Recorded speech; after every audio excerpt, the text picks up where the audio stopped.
المبارك. Bugun 2026-yil 4-iyun. G'azo shimolida qiynalgan, muhtoj va uylarini tashlab ketishga majbur bo'lgan oilalarga oziq-ovqat paketlarini tarqatyapmiz. Bu yerdagi odamlar 3 yildan beri ochlik, qashshoqlik va urush azobidan charchashdi. Shu munosabat bilan G'azoga yordam qo'lini cho'zishga harakat qilayotgan barcha ko'rinmas qahramonlarimizga o'z minnatdorchiligimizni bildiramiz.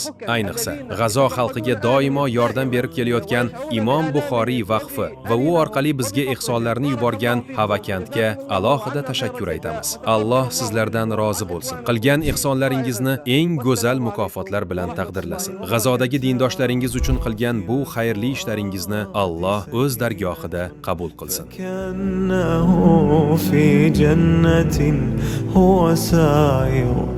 حفظ القرآن مرتلا ومجودا وكأن آيات الكتاب مواطر